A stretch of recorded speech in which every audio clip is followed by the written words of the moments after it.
বর্তমান সময়ের জনপ্রিয় দুইজন বক্তা হচ্ছে তারেক জামিল এবং মিজানুর রহমান আজহারি। এই দুইজন ব্যক্তি ইসলামের নক্ষত্র। এই দুইজন ব্যক্তির মাধ্যমে অনেক অমুসলিম ইসলাম ধর্ম গ্রহণ করেছে। আজকের এই ভিডিওতে আমরা এই দুইজন ব্যক্তি সম্পর্কে বিস্তারিত কিছু তথ্য জানবো। আজকের এই ভিডিওটি কোনো তুলনামূলক ভিডিও নয়, আমরা শুধু তাদের দুজনের বিস্তারিত তথ্যগুলো জানার চেষ্টা করব। তো মাওলানা মিজানুর রহমান আজহারি ও তারেক জামিল সম্পর্কে বিস্তারিত তথ্য জান ভিডিওটি শেষ পর্যন্ত দেখতে থাকুন।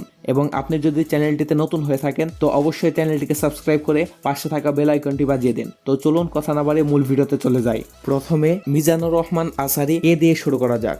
যুবকদের আইডল, সুশিক্ষায় শিক্ষিত তরুণ ইসলামিক স্কলার মিজানুর রহমান আজহারি ছোট বড় সকল শ্রেণীর পেশার মানুষের কাছে তার ব্যাপক গ্রহণযোগ্যতা রয়েছে। বর্তমানে অনেক ইসলামী চিন্তাবিদ রয়েছে, তবে তার মধ্যে স্পেশাল মিজানুর রহমান আজহারি। মিজানুর রহমান আজহারি মিশরের আল আজহার বিশ্ববিদ্যালয়ে পড়ার কারণে তার নামের সাথে আজহারি উপাধি যুক্ত হয়েছে। মিজানুর রহমান আজহারি 26শে জানুয়ারি 1990 সালে ঢাকার ডেমরায় জন্মগ্রহণ করেন। সে হিসেবে এখন তার বয়স 33 বছর। তার পৈতৃক নিবাস কুমিল্লায়। মাওলানা মিজানুর রহমান আজহারি ঢাকার ডেমরায় অবস্থিত স্বনামধন্য শিক্ষা প্রতিষ্ঠান দারুন নাজাত সিদ্দিকিয়া কামিল মাদ্রাসা থেকে 2004 সালে দাখিল পরীক্ষায় জিপিএ 5 পেয়ে উত্তীর্ণ হন এবং 2006 সালে কামিল পরীক্ষায় গোল্ডেন পেয়ে বাংলাদেশ মাদ্রাসা শিক্ষা বোর্ডের টপ মেরিট লিস্টে জায়গা করে নেন। 2007 সালে ইসলামিক ফাউন্ডেশন কর্তৃক আয়োজিত মিশর সরকারের শিক্ষা বৃত্তি পরীক্ষায় তিনি হাজার হাজার কওমি ও আলিয়া মাদ্রাসার ছাত্রদের মধ্যে বরাবরের মতো প্রথম স্থান অধিকার করে মিশরের আল আজহার বিশ্ববিদ্যালয়ে আন্ডার গ্রাজুয়েশন করার জন্য মিশরে যান।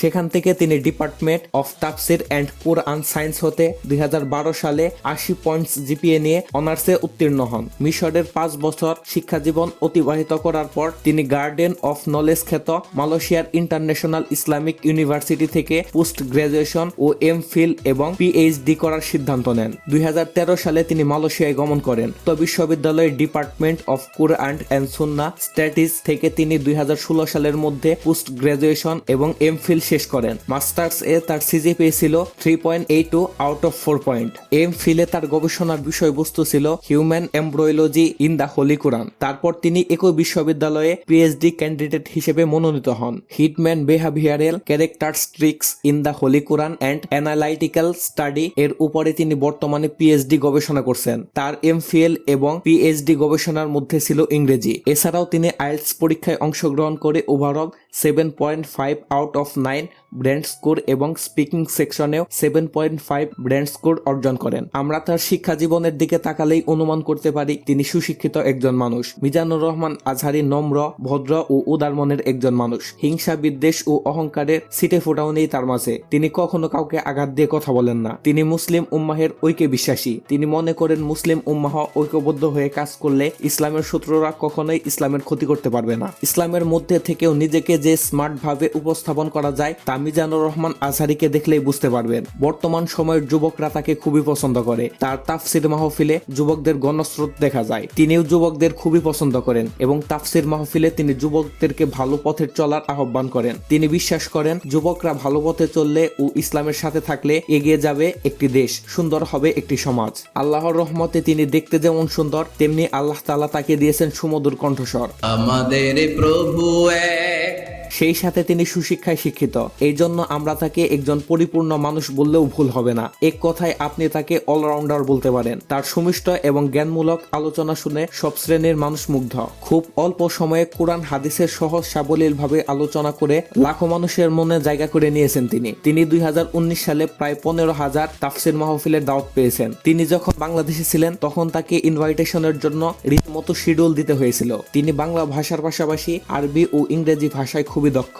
ইংরেজি ও আরবি ভাষায় অনর্গল কথা বলার কারণে বিভিন্ন দেশের মানুষ তার আলোচনা বুঝতে পারে। তিনি বিশ্বের বিভিন্ন দেশে ভ্রমণ করেছেন এবং বিভিন্ন সভা সেমিনারে অংশগ্রহণ করেছেন। বর্তমানে বছরের বেশিরভাগ সময় তিনি মালয়েশিয়াতে থাকেন। পড়াশোনার পাশাপাশি সময় পেলে তিনি তাফসির মাহফিল করে থাকেন। তার একটি ইউটিউব চ্যানেল রয়েছে। তিনি এই ইউটিউব চ্যানেলের মাধ্যমে একটি রেকর্ড গড়েন। তা হচ্ছে তিনি ইউটিউব চ্যানেল খোলার আগে তার ফেসবুক অ্যাকাউন্টে একটি পোস্ট করেন। তিনি যখন এই পোস্টটি করেন এবং তারপরে চ্যানেলটি ক্রিয়েট করেন তখন একদিনের মধ্যে 1 লক্ষ সাবস্ক্রাইবার হয়ে যায় কোনো ভিডিও ছাড়াই। ইউটিউব হিস্ট্রিতে প্রথম কেউ কোনো ভিডিও ছাড়াই 1 লক্ষ সাবস্ক্রাইবার পূরণ করেছে।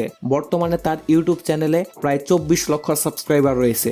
এরপর আলোচনা করা যাক তারেক জামিল কে নিয়ে? তারেক জামিল, যিনি 8-10 জনের মতোই রঙিন স্বপ্ন বুনছিলেন ডাক্তারি পেশায় নিজের ক্যারিয়ার গড়বেন বলে, তবে দাওয়াতে তাবলীগের সংস্পর্শে জীবনের আমূল পরিবর্তন ঘটে। এখন তিনি বিশ্বব্যাপী জনপ্রিয় ও পরিচিত দিনের দায়ী মাওলানা তারেক জামিল হিসেবে। মানুষের মাঝে ভালোবাসা ছড়াও, ঘৃণা থেকে দূরে থাকো উক্তিটি সর্বমহলে ব্যাপক জনপ্রিয়তা করে তুলে থাকে। মাওলানা তারিক জামিল 1953 সালের 1 অক্টোবর পাকিস্তানের পাঞ্জাব প্রদেশের তুলাম্বায় জন্মগ্রহণ করেন। সেই হিসেবে তার বর্তমান বয়স 70 বছর। মাওলানা তারিক জামিলের পরিবার আধুনিক জীবনযাপনে অভ্যস্ত ছিল। তার ছেলে উন্নত ভবিষ্যতের স্বপ্ন দেখতেন। হায়ার সেকেন্ডারি স্কুল এবং লাহোর গভর্নমেন্ট কলেজ থেকে প্রি মেডিকেল শেষে MBBS সম্পন্ন করতে তারিক জামিল লাহোর কিং এডওয়ার্ড মেডিকেলে ভর্তি হন। মাওলানা তারিক জামিলের বয়ানের মাধ্যমে বর্তমানে বিশ্বজুড়ে হাজার হাজার মানুষ দিনের পথে ফিরে আসছে। অনেকের কাছে তিনি আদর্শ, তবে শুরুর জীবনে একেবারে ব্যতিক্রম ছিলেন তিনি ছিলেন লাহোর কিং এডওয়ার্ড মেডিকেলের শিক্ষার্থী।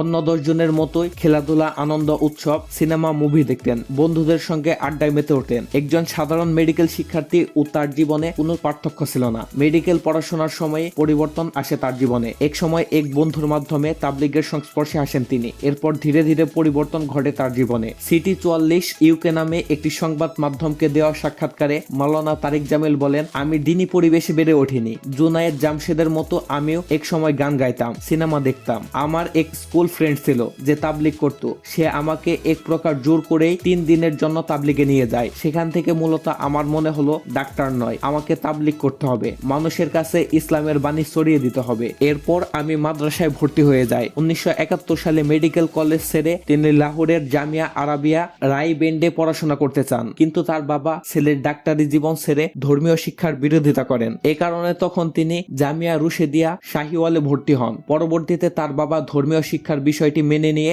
রাই বেন্ড মাদ্রাসায় ভর্তি করে দেন। এখানেই তিনি কোরআন, হাদিস, ফিকহ, শরিয়া, তাসাউফে জ্ঞান অর্জন করেন। এক সময় ডাক্তার হতে চাওয়া মাওলানা তারিক জামিল এখন তার পেশা জীবনের মহান ব্রত হিসেবে বেছে নিয়েছেন ইসলামের প্রচার প্রসারকে। একজন ইসলামী চিন্তাবিদ, বক্তা, নরম স্বভাবের কারণে তার সুখ্যাতি সব জায়গায়। পাকিস্তানে ইসলামী ব্যক্তিত্ব হিসেবে সবার কাছে সম্মানিত তিনি। ধর্মপ্রাণ ইসলামী অঙ্গনের মানুষের কাছে যেমন বরণীয়, ঠিক তেমনি প্রভাব রয়েছে পাকিস্তানের ক্রিকেটার, অভিনয় শিল্পী, সেলিব্রিটিদের মাঝে। এমনকি দেশটির রাজনৈতিক নেতারাও তার বয়ানে প্রভাবিত।